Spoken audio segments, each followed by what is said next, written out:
Olá, doutora Raquel. Olá, como está, minha querida? Tudo bem? Tudo bom e você? Tudo bem, tudo em ordem também. Muito bom. Doutora, muito obrigada por aceitar o nosso convite. É realmente uma grande honra recebê-la, né? Uma mulher que é uma grande referência para todas nós que estamos fazendo parte do sistema OAB. Muitas entraram para o sistema há pouco tempo, estão conhecendo esse sistema. Então, doutora Raquel, muito obrigada por aceitar o nosso convite. Obrigada. Imagina, é um prazer estar aqui, minha querida. Muito obrigada pelo convite. Eu quero, inclusive, que você mande aí uma saudação especial para a diretoria da OAB de Goiás. É um privilégio, uma honra estar aqui com vocês. E que recebam os nossos abraços aqui de São Paulo também. Abraços num dia frio aqui em São Paulo. Está muito frio aqui. Em Aqui Goiás deve estar começou a calor, né? esquentar um pouquinho. Aham, Eu sinto saudade do frio, sabe? Eu aham. sinto saudade desse frio. Gosto muito de Goiânia, mas sinto saudade do friozinho nesse período agora que o céu azul e aquele ventinho gelado, né? Mas Uhum, realmente, esse dia estava fresquinho aqui. Hoje que deu uma aham, esquentadinha, mas final de semana entendi. foi bem atípico.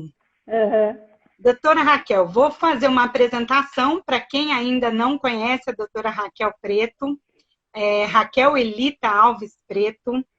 Doutora Raquel, ela é doutora em Direito Tributário pela USP, diretora tesoureira da OAB São Paulo, diversas especializações em Direito Tributário, Direito Empresarial, Governança Corporativa, que é o tema do meu coração, né? Meu mestrado foi em Governança, tenho paixão por esse tema, Contabilidade, Finanças, em diversas instituições, USP, FGV, Dom Cabral, é conselheira de administração e também conselheira fiscal em empresas e entidades do terceiro setor.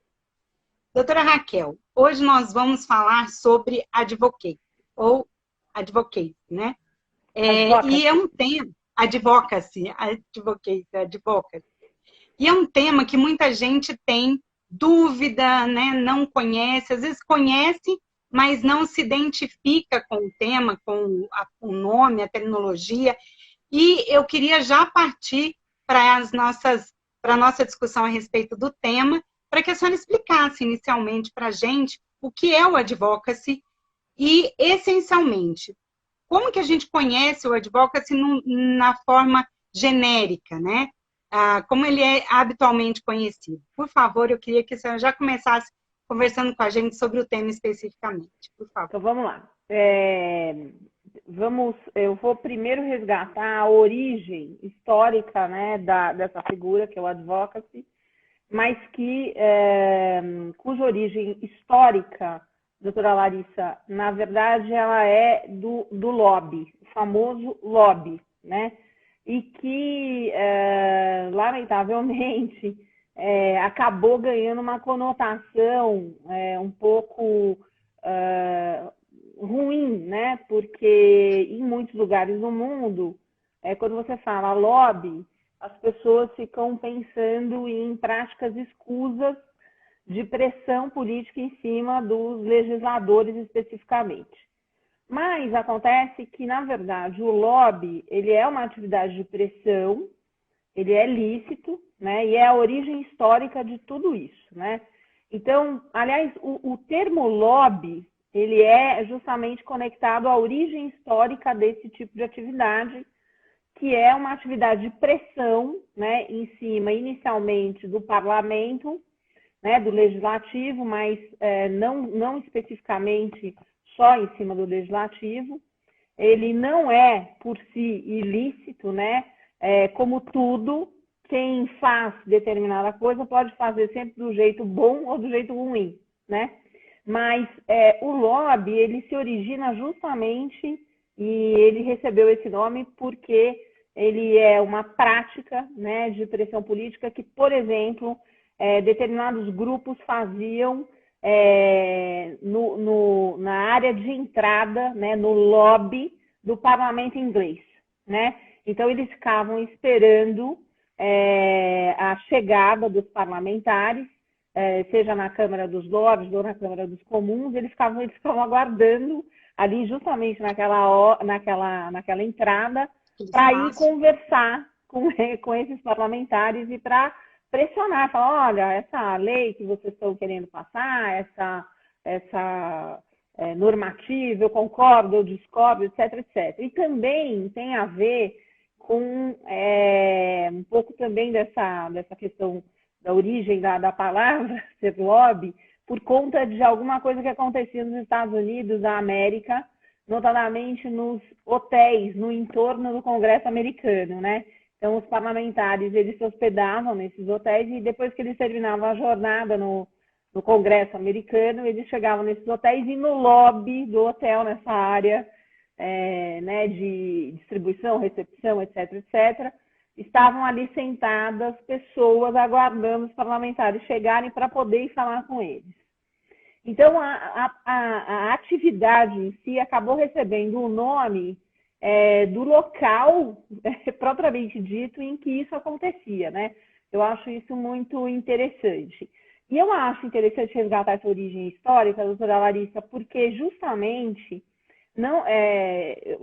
a pressão em cima dessas pessoas que vão produzir leis, que vão produzir normas, ela é uma pressão justíssima, faz parte da democracia, né? Como eu disse, o problema não está na atividade de pressão em si. O problema está na forma como você faz as coisas, né? E, de novo, a gente pode praticar a medicina de forma errada e pode praticá-la bem. A gente pode praticar a advocacia da forma certa e pode praticá-la mal. Então, a atividade do lobby, ela é uma atividade que nasceu nesse contexto histórico de fazer-se pressão em cima do legislador. E até hoje, o termo lobby, ele é mais utilizado realmente para se referir à pressão que é feita em cima de parlamentares, né? Ou seja, membros do legislativo. E normalmente o lobby, nos tempos contemporâneos, ele é feito por grupos econômicos, por empresas, por categorias profissionais, né? Ele não é uma atividade ilícita. Eu acho sempre muito importante que a gente esclareça isso de pronto. Inclusive, a atividade de lobby e de lobistas é regulada em vários países contemporaneamente, mas a gente deixa esse termo, né, que quer dizer essa atividade de pressão política para poder influenciar na tramitação de um processo legislativo, na aprovação ou na reprovação de uma lei. Também se faz lobby, né, para evitar que uma determinada lei com a qual a gente eventualmente não concorde, etc, etc, não passe. Então, ela é uma pressão positiva ou uma pressão até negativa, no sentido de reprovar e falar, não, essa lei não é boa, etc, etc.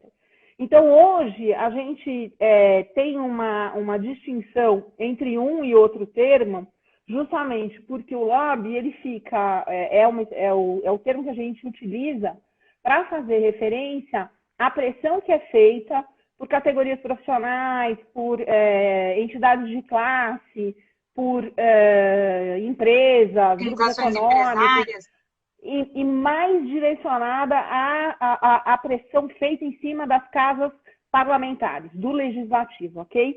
Já o advocacy, ele acabou se diferenciando e o nome, ele provoca uma certa confusão para a gente, né? Porque advocacy é muito parecido com a advocacia, então a gente tem às vezes a impressão de que é a mesma coisa e não tem nada a ver, porque a expressão advocacy em inglês, ela está relacionada com a origem dessa palavra, que é uma origem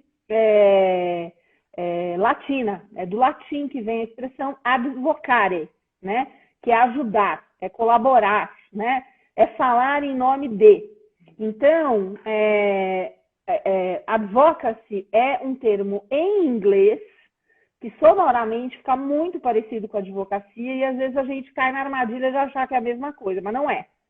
Né? A advocacia que a gente pratica, né? Nós que somos graduadas e graduados em Direito e prestamos o exame da Ordem dos Advogados do Brasil nas nossas seccionais, a representação processual ou litigiosa ou não litigiosa, né? Consultiva, que justamente prescinde especificamente da capacidade da preparação técnica para poder, por exemplo, litigar em juízo, ou para poder elaborar uma opinião legal, uma recomendação jurídica, né? E a atividade advocacy é uma atividade de pressão política feita sobre todos aqueles entes, pessoas que ocupam cargos de decisão e que protagonizam a construção de políticas públicas. Ele se refere, portanto, tanto à pressão que é feita pela sociedade civil em cima de parlamentos, né, do legislativo, mas também em cima do poder executivo e até mesmo do poder judiciário, né? Ou seja, advocacy hoje a gente usa mais para se referir àquelas atividades que são feitas por entidades do terceiro setor, ONGs, frentes, né, de conjugação de esforços, de pressão, de mobilização da sociedade civil, coletivos, enfim. Normalmente, a advocacy hoje é mais utilizado para justamente se referir às atividades de pressão dentro do processo democrático de pedir aos governantes, aos legisladores, né, aos decision makers, aqueles que tomam decisões, que façam A, que cuidem de B, que não tratem daquele assunto daquele jeito, mas de uma outra forma. Ou seja, é um canal de fazer pressão de forma transparente, organizada, em cima de quem toma decisões no espaço político institucional e no âmbito dos 3 poderes instituídos. Então, fazer pressão dentro de um ambiente republicano, verdadeiramente democrático, é legítimo, né? Efetivamente, esse é o grande jogo de uma democracia contemporânea, de uma democracia madura, né? Agora, isso tudo, né? Exatamente, e isso tudo precisa ser feito de forma transparente, né? O grande problema é quando as coisas não são feitas de forma transparente, né? Então, e só para a gente terminar essa parte mais conceitual, eu queria também fazer uma distinção aqui que eu acho que é importante, doutora Larissa, que é a distinção, né, que eu já fiz agora, entre lobby, advocacy e ativismo, né? Porque as pessoas acabam misturando as coisas, mas fazer pressão, defender uma causa, defender uma pauta é ativismo. Não, não é, né? Por quê? Porque o ativismo, ele é um movimento mais espontâneo, menos organizado, não institucionalizado da sociedade civil em geral. Então, por exemplo, né, hoje exatamente está acontecendo um movimento nas mídias sociais que é um movimento antirracista. Isso que a gente está vendo nas mídias sociais exatamente no dia de hoje, né, que é uma defesa de uma pauta antirracista, é ativismo.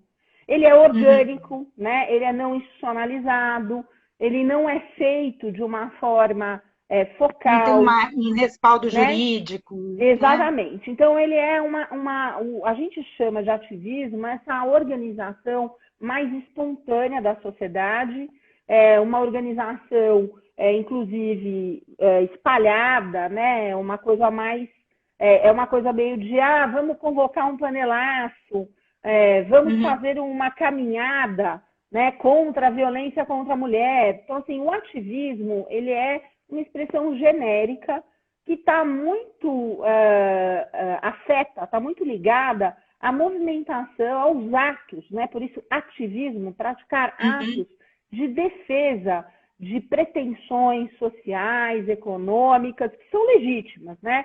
E no ativismo, você pode ter N formas de se organizar, de fazer seu ativismo. Você pode fazer uma passeata, você pode fazer uma movimentação por mídias sociais, um tuitaço, né? Então, assim, ele é uma coisa mais fluida. E eu acho também importante a gente entender isso, que na construção habilidosa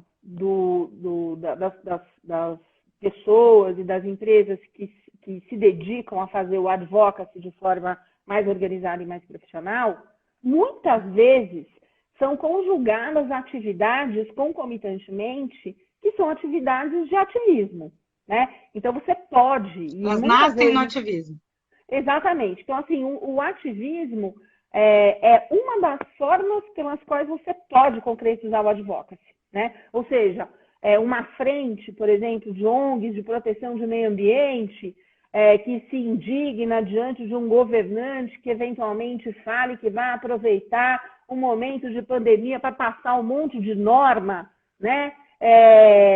Uma coisa hipotética, né, doutora Larissa, né? Assim, só no campo das ideias. No mundo da utopia aqui, né? Como, de fato, a gente já percebeu que gera uma organização concatenada de ONGs, por exemplo, que se dedicam à defesa de meio ambiente e que, de repente, podem fazer um hashtag fora ministro de meio ambiente que, eventualmente, faça coisas bárbaras, como essas, entendeu, doutora Larissa? Então, assim, às vezes, você congrega técnicas para você concretizar as suas atividades de advocacy. Então, essas coisas, elas estão imbricadas, né?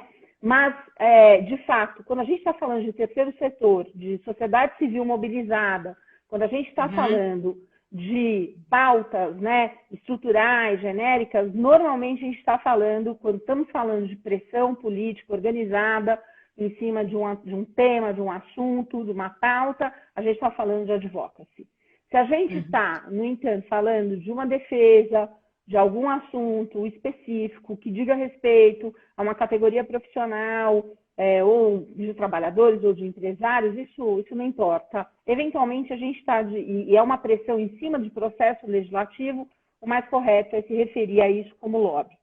Agora, advocacy, ele é muito interessante porque ele virou, na verdade, dentro do advocacy, você tem um guarda-chuva de coisas que você faz. Você também faz lobby, né? Às vezes, em algumas pautas, você tem que ir lá dentro do Congresso, né, do Congresso Nacional, das Assembleias Legislativas, das câmaras municipais, para que você possa, eventualmente, pressionar o parlamento e os parlamentares a aprovarem uma lei com um determinado conteúdo, ou a modificar determinado projeto de lei, ou a empurrar uma tramitação, né? Veja, por exemplo, eu participei de um grupo de mulheres que atuou bastante fortemente no Congresso Nacional, uma coisa de 3 anos aproximadamente, para a gente poder desencavar o PLS 110, que era um projeto de lei do Senado, que estava parado lá no Senado há 10 anos, e que era o projeto de lei que estabelecia cotas para mulheres em conselhos de administração de empresas públicas e sociedades de economia mista. E nós fomos, né, nos organizamos, preparamos material, preparamos kit informativo, o projeto precisava tramitar pela CCJ, Comissão de Constituição e Justiça, era a última etapa, aliás. Uma vez aprovado na CCJ, ele já estava liberado para fazer a tramitação na Câmara, né? Já que o nosso sistema de construção legislativa ele é bicameral, né? Ele começa no Senado e depois vai para a Câmara dos Deputados, ou ao inverso, né? Um projeto de lei pode começar na Câmara dos Deputados e tramita depois, que é aprovado e tramitado na Câmara dos Deputados no Senado, e só cumpridas as 2 etapas nas 2 câmaras, é que então ele vai à sanção presidencial. E aí, nesse caso, esse projeto de lei estava parado, né? Ele era um projeto de lei de autoria da senadora Maria do Carmo. Ele era um projeto de lei muito importante porque ele estabelece uma ação afirmativa em prol da equalização de gênero em cargos importantes, né? Porque são cargos mais elevados nas estruturas de empresas, especialmente, no caso, esse projeto de lei tinha como objetivo. Aliás, tinha e tem, né? Porque ele continua, a gente conseguiu fazer ele avançar, a gente conseguiu desengavetá-lo do Senado e conseguiu fazer esse projeto ser aprovado. Aí ele foi para a Câmara e aí a gente entrou na loucura que foi o ano de eleições presidenciais, né? E, bom, e aí ele está parado na Câmara, evidentemente, em algum momento aí do fim da pandemia, e sei lá mais o que vai acontecer nesse contexto político institucional brasileiro, a gente será capaz de resgatar esse projeto e vamos ter que, de novo, pressionar, etc, etc. Evidentemente que a tramitação no âmbito da Câmara dos Deputados e do Senado, ela tem suas peculiaridades, evidentemente, mas foi o nosso esforço, né, uma frente importante, na época ela foi encabeçada pelo Grupo Mulheres do Brasil, que é uma ONG da qual eu participo, eu já liderei durante bons anos tanto o Comitê de Cultura quanto o Comitê de Combate à Violência contra a Mulher, mas evidentemente que essas pressões é muito interessante quando a gente consegue no terceiro setor alinhar, inclusive, várias entidades representativas trabalhando em conjunto, né? E acho que uma das coisas que faz diferença, doutora Larissa, é, de fato, a formação jurídica que seja de qualidade e que te permita poder atuar, e isso faz diferença. Mesmo nas atividades de lobby, de advocacy, isso faz diferença, te permita atuar de uma forma bastante relevante nessas duas frentes, ok? Deixa eu fazer uma pergunta para a senhora. Eu estou vendo os comentários aqui e um dos nossos colegas fez exatamente essa observação. Tem muito da advocacia no advocacy, sem dúvida, né? Porque você precisa ter esse conhecimento jurídico, conhecer o processo legislativo, conhecer a origem de cada, né, deputado ou senador que vai trabalhar esse projeto, para saber de que forma você vai fazer esse acesso. Mas não é um requisito, né? Acredito que seja isso que a senhora tenha colocado. Então, não é um requisito, mas, sem dúvida nenhuma, o conhecimento jurídico ele auxilia sobremaneira para que essa atividade tenha um impulsionamento, né? Eu quero fazer a senhora fez um gancho, eu quero fazer uma pergunta sobre isso. O advocacy no terceiro setor, ele está umbilicalmente ligado, né? O terceiro setor ele é exatamente a forma como a sociedade se organiza juridicamente, muitas vezes, outras vezes nem constituídas são os coletivos, mas não deixam de ser uma forma de terceiro setor não constituído, né? Até porque os conselhos já estão aceitando, diversos conselhos já estão aceitando o ingresso, né, no edital permitindo o ingresso de coletivos que são essas organizações sociais que não atenderam o marco do terceiro setor, né, não cumpriram lá os requisitos mínimos de constituição, e a atividade do terceiro setor, ele tem uma propulsão imensa em razão do advocacy, né? Acredito até que hoje grande parte das organizações sociais que tenham esse apelo democrático, mais do que o social, né? Mas o apelo democrático, estejam se direcionando para o advocacy. Até porque, ao contrário do que muita gente pensa, né? Ou do que muita gente faz, a eleição não termina na posse, né? Pelo contrário, né? Os nossos eleitos, eles precisam, a partir daí, responder aos nossos anseios, aqueles que foram eleitos, concordando ou não, a eleição acabou, mas começa a atividade efetivamente, né? Uhum. E o meu objetivo de tratar desse assunto foi exatamente essa relação, né? Porque eu trabalho muito com o terceiro setor. Aqui, eu sou Mulheres do Brasil também, tenho um grande orgulho, cuido de políticas públicas aqui em Goiás, né? Presido uma organização de mulheres, que é a BMCJ, em Goiás, sou conselheira da OAB e vice-presidente da Comissão de Terceiro Setor, apesar de trabalhar com direito empresarial.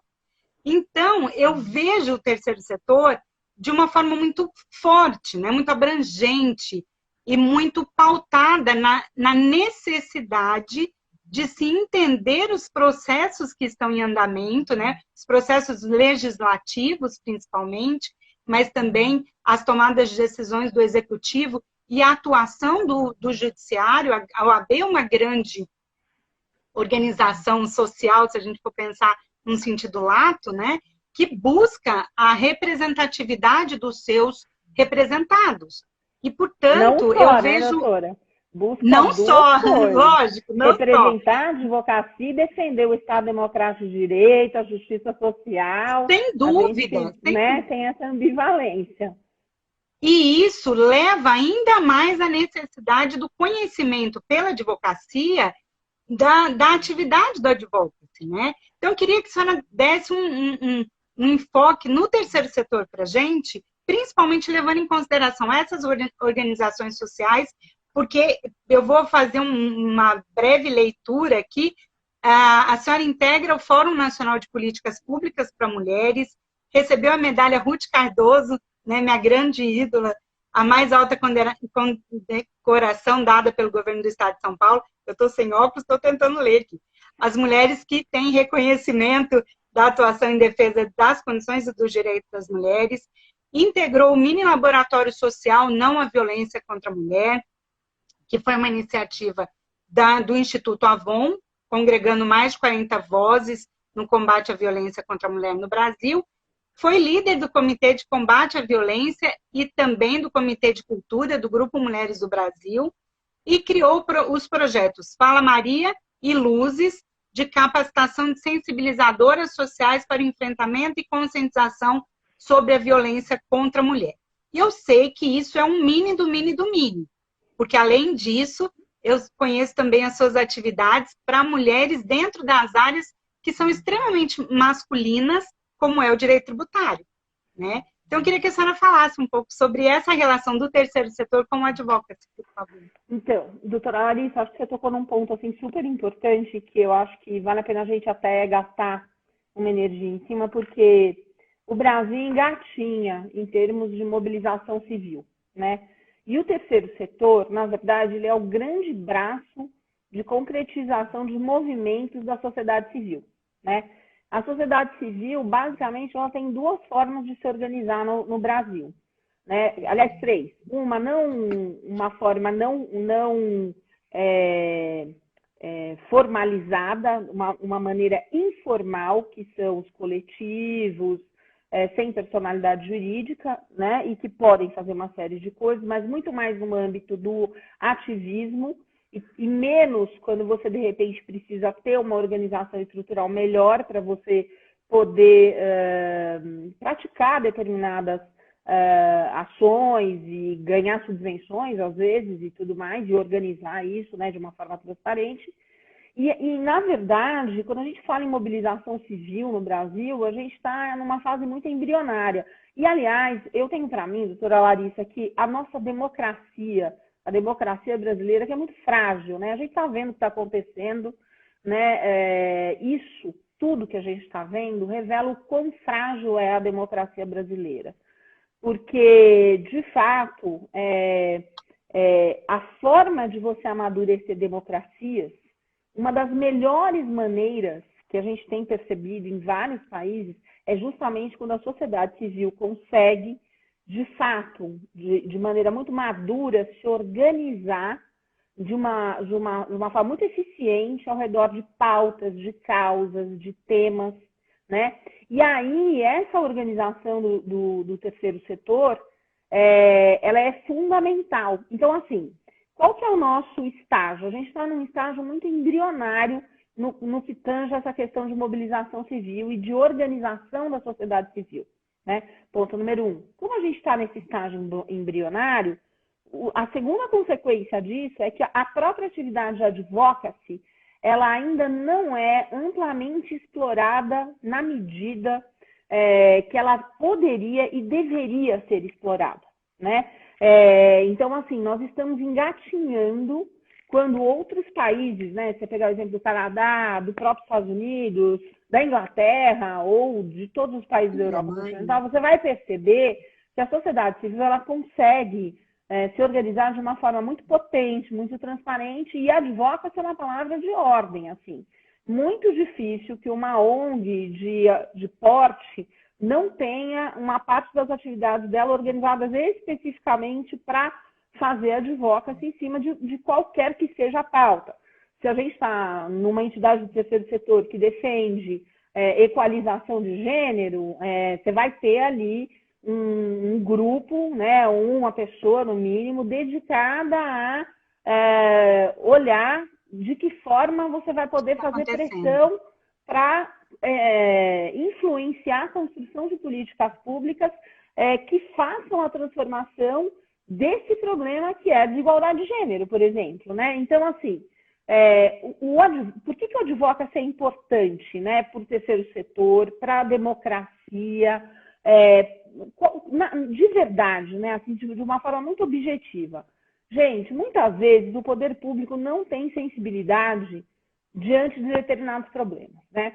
E a gente tem um grande defeito, né, estrutural na nossa democracia, que é a subrepresentação de grandes grupos demográficos. Explico.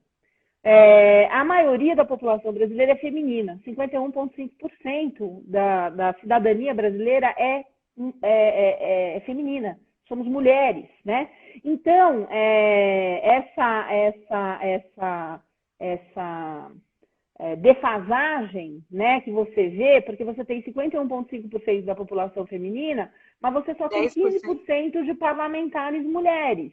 O legislativo brasileiro tem menos mulheres lá dentro do que a Arábia Saudita. Eu só queria reforçar, para vocês verem o paradoxo da civilização brasileira, mais um, né, porque são tantos, que a mulher árabe só conseguiu o direito de voto em 2011.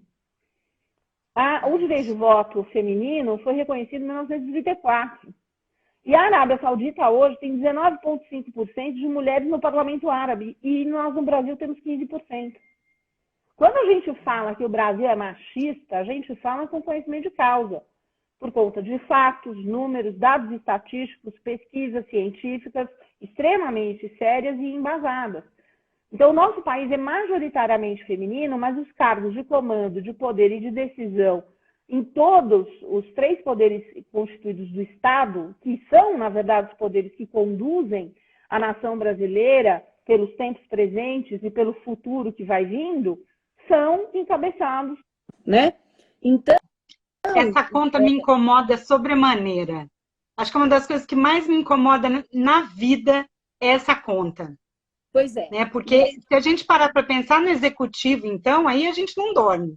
Sim, sem dúvida. Você está me ouvindo bem, Larissa? Tô sim. Pode ficar tranquila que está ótimo. Então tá bom. E aí, você está subrepresentada, você enquanto mulher, você está subrepresentada no legislativo, você está subrepresentada no executivo. Quantas ministras nós temos? Quantas secretárias de Estado em Goiás? Em São Paulo? São pouquíssimas, né?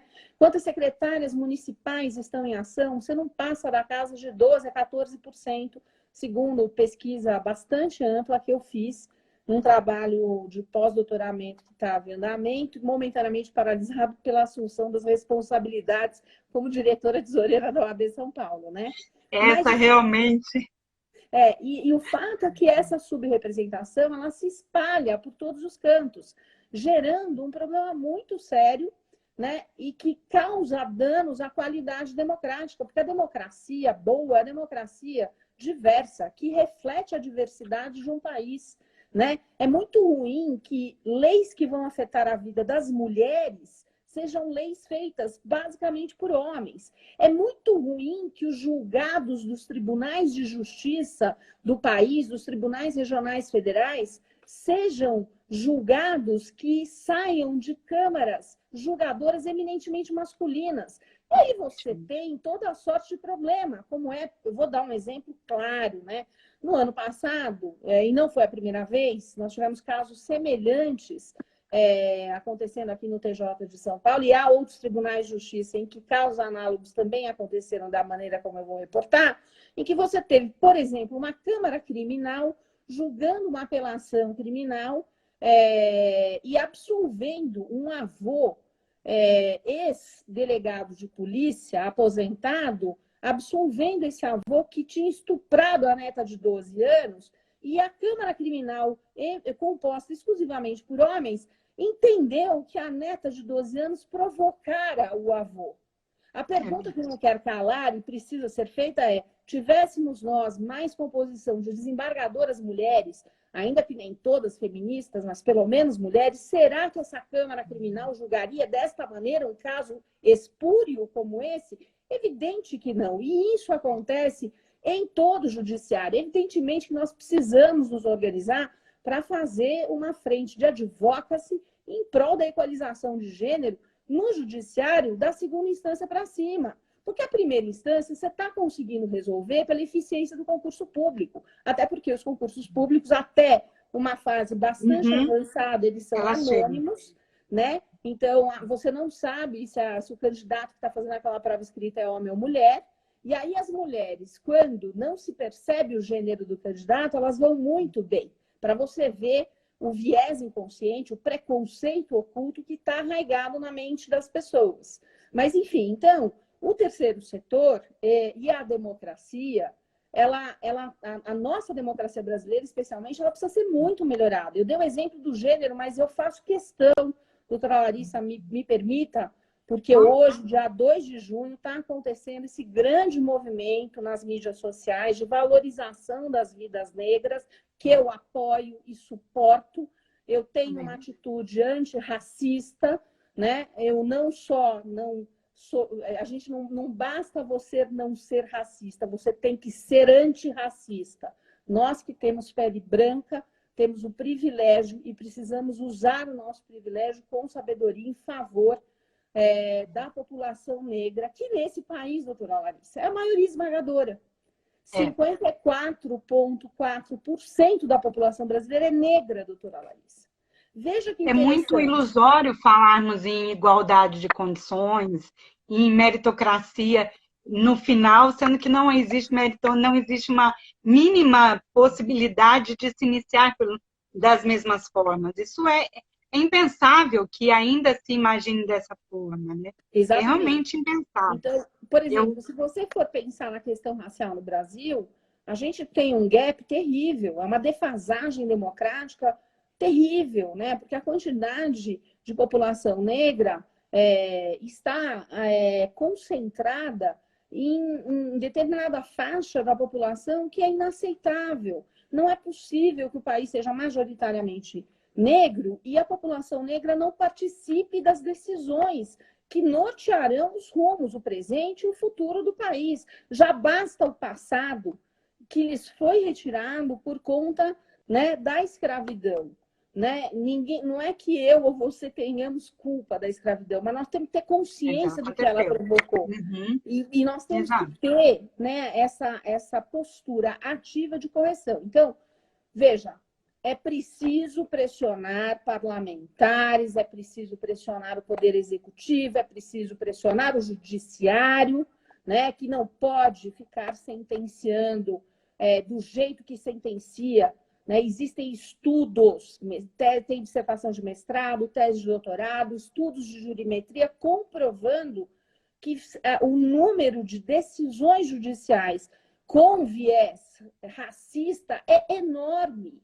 Né? O judiciário é extremamente intolerante com a prática de alguma coisa errada quando o acusado tem a pele negra. E é extremamente tolerante quando referência lombrosiana, né? completamente, então, né? Para a gente amarrar, né, por que o advocacy é importante para o terceiro setor? Porque o terceiro setor é justamente a forma mais inteligente, mais contemporânea de a sociedade civil se organizar e se mobilizar em prol da defesa de uma pauta, de um tema. Então, assim, você pode usar o advocacy para cientificar, né, e dar ciência do ponto de vista qualitativo, positivo, ao poder público a respeito de um problema. Né? Por exemplo, o poder público não considera como prioridade alguma coisa que para parte da população é muito prioritária. Então, o advocacy é uma ferramenta importante para você pressionar e fazer o poder público entender que aquilo é uma prioridade. O poder público, às vezes, não tem a solução para o problema, e o poder público, principalmente no Brasil, ele é muito estático, né? O poder público brasileiro ele é muito lento. Em alguns países, o poder público, muito espertamente, ele já está absorvendo, por exemplo, tecnologia, ele está começando a trabalhar colaborativamente com a sociedade civil. Eu gosto sempre de citar a participação da sociedade civil na formação de colegiados que deliberam sobre temas específicos e que é uma participação institucional, é de praxe, é quase obrigatória para a democracia canadense, né? A advocacy é uma ferramenta super importante quando não há vontade política de tratar de um assunto. Então, por exemplo, a questão racial. Eu me pergunto se há vontade política de tratar dela. Tenho certeza que não. A questão da equalização de gênero. Há vontade política? Não, não há. Então, temos que fazer pressão transparente, legítima.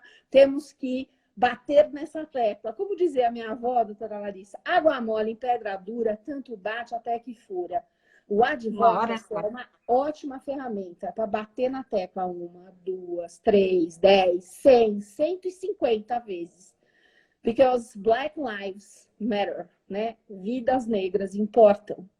A igualdade de gêneros é fundamental. As democracias que não resolvem estas questões de subrepresentação de grandes populações demográficas não são democracias de verdade. Não são democracias de qualidade, né? Então, se não há vontade política, advoca-se em cima dos governantes de plantão. Não tem orçamento suficiente para a área? Vamos discutir a peça orçamentária e vamos criar espaço orçamentário para a concretização de políticas públicas.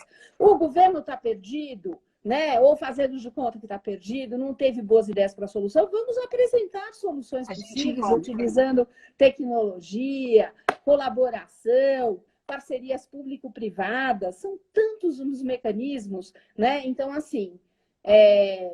Só temos a ganhar, doutora Larissa, tanto para a qualidade da democracia, quanto para a própria atuação do terceiro setor.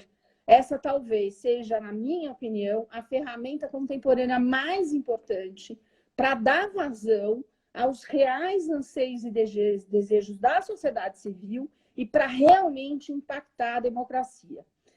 E, doutora Larissa... Eu vou fazer Deixa eu só fazer uma parte, como nós temos muita...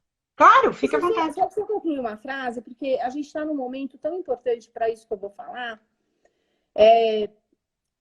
As democracias têm muitos defeitos. Tem muitos defeitos. Mas eu não tenho a menor dúvida, doutora, que dentre os regimes de governo possíveis e já testados na história da humanidade, o menos ruim, doutora Larissa, é a democracia. Não é a autocracia. Não é a monarquia.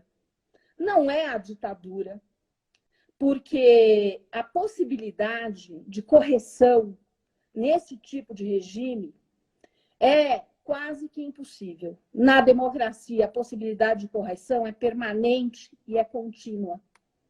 Então, se nós queremos democracias melhores, somos nós, cidadãs e cidadãos, que vamos ter, de uma vez por todas, entender que nós somos a democracia.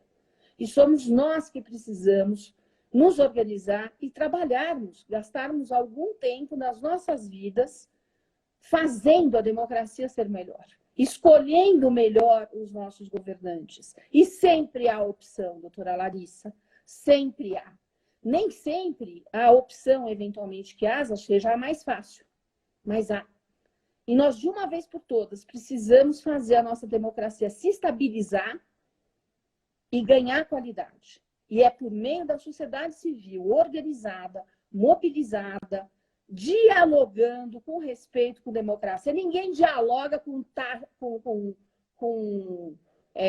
fogo, né? A tocha de flama na porta de um prédio do poder constituído. Ninguém dialoga com uma tocha na mão. Isso não é diálogo democrático. Ninguém dialoga, doutora Larissa, invadindo um espaço institucional. Diálogo democrático é audição, recepção e ação. Troca.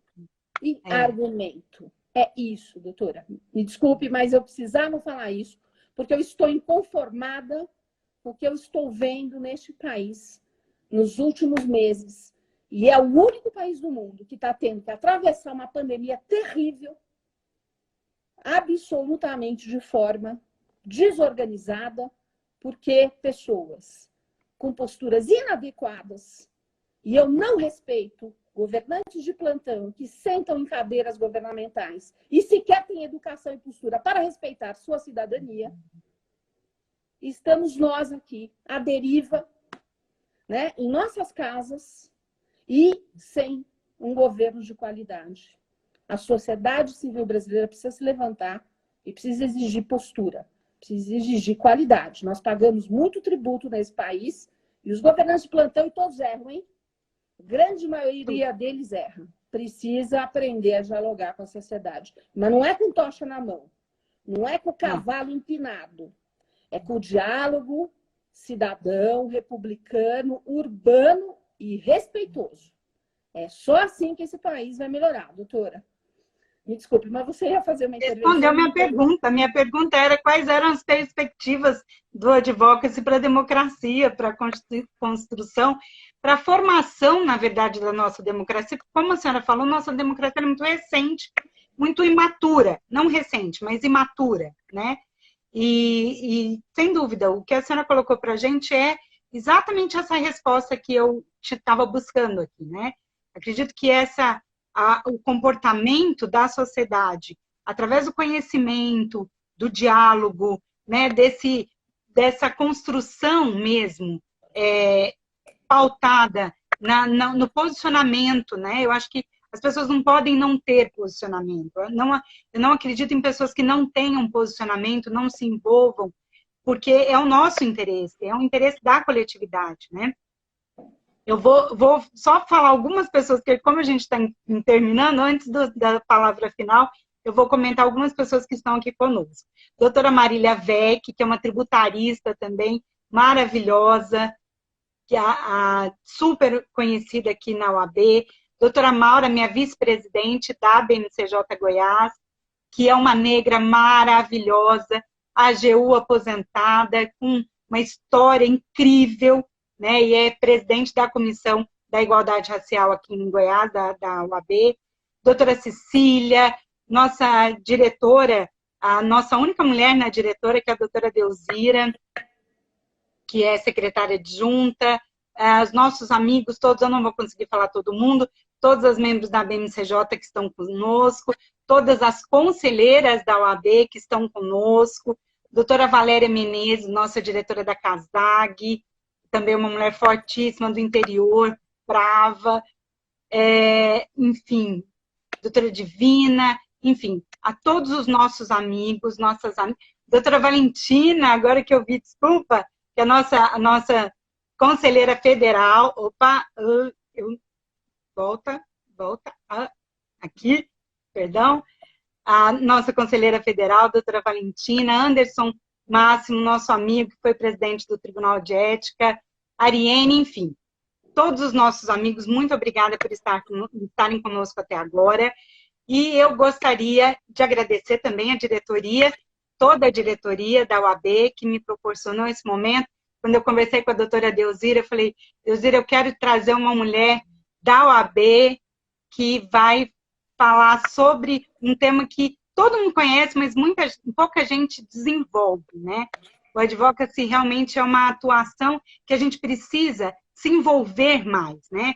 Como cidadão, como advogado, como participante de organizações sociais, enfim, né? Quando existe um tema que é de interesse daquela coletividade, é essencial que as pessoas se posicionem e tomem partido realmente daquela construção e busquem quais são os parlamentares, o que o executivo está tratando sobre aquele tema, né, e se organizem em torno disso para buscar soluções melhores para a nossa coletividade. Eu, então, vou passar a palavra para que a senhora faça as suas considerações finais. Nós estamos realmente encerrando, estamos a 5 minutos, e eu fiquei, assim, muito contente, né? Já falei que eu fiquei muito feliz de ter aceito o meu convite, porque, sem dúvida nenhuma, eu acredito no poder, no potencial que a coletividade pode ter quando se organiza de uma forma estruturada, né, com conhecimento, com postura, né, e vai atrás do interesse daquele grupo ou de uma organização social, vai atrás, busca soluções. Eu faço um serviço muito de formiguinha E eu estou sempre me envolvendo numa coisinha aqui, numa coisinha ali, exatamente para que nós possamos conseguir números melhores, inclusive, né? Hoje, em Goiás, nós temos 2 deputadas estaduais, nós temos 2 deputadas federais, não temos nenhuma senadora, né? Tínhamos uma senadora que veio, que foi deputada federal na Constituinte, foi senadora até o último mandato, que é a Lúcia Vânia. Hoje ela é secretária de Desenvolvimento Social aqui no Estado, que uma vez ela me falou numa determinada ocasião, algo que para mim ficou muito marcado. Não adianta falar para convertido. Não adianta a gente ficar falando sobre os interesses das mulheres para as mulheres. As mulheres já conhecem as suas necessidades. Claro que muitas ainda precisam saber meios, né? Formas de encontrar solução para o seu problema, mas a gente precisa falar para a sociedade, né? A sociedade precisa saber quais são os anseios dessa maioria que é mal representada, né? E, sem dúvida, a democracia ela só vai conseguir se estabilizar no Brasil, alcançar uma maturidade mínima, se nós tivermos representatividade, né? Nós não podemos pegar uma maioria, que é o caso das eleitoras, e reduzir isso a 10%, 15%, dependendo do momento, dependendo do local, né? Se é no executivo, se é no judiciário, se é no legislativo, se é no executivo. Aqui nós temos em Goiás, no TRT 18, nós temos o tribunal com um percentual bem alto de mulheres. Né? O tribunal, na verdade, o TRT 18... Os TRTs são os únicos que têm uma participação feminina melhor, doutora. No levantamento que eu fiz aí do Poder Judiciário, justamente nos tribunais regionais do trabalho, que você tem uma representação um pouco melhor em termos de composição de gênero. Mas você tem excrescências acontecendo pelo país, né? Você tem o Tribunal de Justiça de Pernambuco com 60 desembargadores, dos quais apenas uma delas é mulher. Ou o maior Tribunal de Justiça do país, que é o Tribunal de Justiça de São Paulo, em que você tem 360 desembargadores, dos quais apenas 26 são mulheres. Isso é muito sério, é muito grave. E não venha me dizer que é uma lista de antiguidade que determina, porque essas listas de antiguidade, na verdade, funcionam da seguinte forma.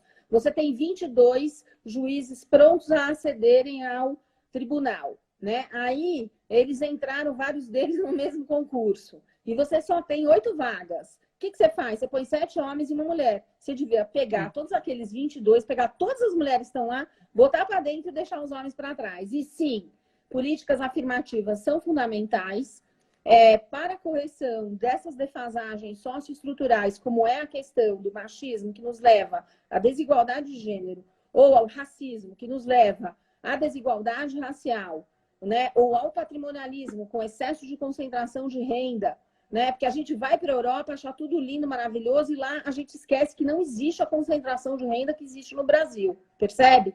Para fazer essa correção, nós temos que utilizar de ações afirmativas. Não existe meritocracia quando o ponto de partida é diferente. Crianças da periferia, crianças negras, não têm acesso às escolas de qualidade que a elite brasileira dispõe. O Sistema Único de Saúde, graças a Deus que sobrou alguma coisa do Sistema Único de Saúde, que é o que está segurando essa pandemia, na verdade, é o único sistema de saúde que grande parte da população brasileira tem acesso. A maioria da população brasileira não tem condições de pagar planos de saúde caros, né? É disso que se trata. Fazer inclusão, ser, de fato, diverso e respeitar a cidadania como um todo, implica numa mudança de posturas. Então, assim, eu acho que a gente já está terminando mesmo. Eu só queria te agradecer, doutora Larissa. Foi um prazer enorme estar aqui com você e falar desse tema que eu considero dos temas mais estratégicos para o futuro da democracia brasileira. Acho que é, na verdade, um vetor de transformação positiva muito importante, né? Vai melhorar a nossa democracia, porque ele melhora as democracias. E o que a gente precisa fazer é conhecer melhor esses institutos, essas possibilidades de organização e movimentação e realmente utilizá-las, né? Sabendo que é lícito, é legítimo fazer pressão, compartilhar ideias, dizer para os governantes de plantão, legisladores, componentes do executivo e do próprio judiciário que a gente quer uma mudança aqui ou acolá, que a gente precisa de uma ação assim ou assado, porque a democracia é o governo do povo, para o povo, não para meia dúzia de beneficiados da oligarquia que domina o cenário político. Eu termino mencionando, né, a obra sempre clássica do Vítor Nunes Leal, escrita nos idos de 1953, né, e que eu recomendo demais a leitura, porque a obra é super atual. Essa obra se chama Coronelismo, Inchada e Voto, e é o retrato do Brasil daquele momento, mas continua sendo o retrato do Brasil contemporâneo. Nós só vamos superar essas relações que no Brasil beiram as relações de vassalagem do feudalismo, quando de fato a gente conseguir atuar como cidadãs e cidadãos, pressionando, organizados e cobrando, sim, melhores posturas, melhores decisões do ponto de vista de qualidade, mas mais sincronia com a vontade popular, né? Por isso que eu sou parlamentarista, né? Porque se aquele que está naquela posição perde a sustentação, ele tem que sair, não importa o momento, e não precisa fazer impeachment, né? Você derruba quem não está se conduzindo bem, porque ele perde a sustentação, né, naquele parlamento. E, por fim, eu queria te dizer, doutora Larissa, que esse tema é um tema absolutamente importante para nós mulheres, né? Por quê? Porque nós somos a maioria da população brasileira, nós estamos ausentes das grandes decisões que determinam o rumo da nação, né? E essa é uma forma muito potente que nós temos de fazer a nossa voz ser ouvida, né? Já que, pela defasagem da estrutura patriarcal, a gente ainda não consegue penetrar de forma impactante nesses espaços em que decisões são tomadas. Então, aqueles que ainda têm, né, o monopólio da decisão precisam ser pressionados, e a forma democrática de fazer isso é por meio, sim, da pressão, do exercício do advocacy. Tem muito espaço, inclusive, para quem tem formação jurídica, né? Porque conhecer a maneira como se constrói uma política pública, e a gente não pode confundir construção de política pública com construção de ato normativo, né? Fazer lei é uma coisa, executar uma política pública é outra. E é disso que se trata. Por isso que a gente tem que, inclusive, melhorar a nossa forma de fazer pressão nos governantes, notadamente dentro do executivo, doutora Larissa. Por quê? Porque no legislativo a gente até tem, né, aí algum histórico de fazer pressão no espaço legislativo. Só que a gente não tem a tradição de fazer pressão em cima do executivo. E é justamente por meio dessa ferramenta que a gente consegue impactar, porque a política pública ela está na mão do governante que está no exercício do cargo executivo. Então, por exemplo, se você quer criar uma área de proteção ambiental na sua cidade, no seu município, entrar, né, nesse embate, nessa discussão, nesse diálogo com o governante ali, né, com o secretário municipal de meio ambiente, com o prefeito, é fundamental. Né? Enfim, e sem dúvida nenhuma, nós podemos ajudar demais os governantes, né? Que muitas vezes não tem o conhecimento, ou não tem a ideia, e a gente pode levar isso, é uma forma extremamente positiva. Né? Não tem sensibilidade, mas estamos juntas. Doutora Larissa, foi um prazer estar com você, e eu agradeço muito obrigada. A nossa audiência. Muito obrigada.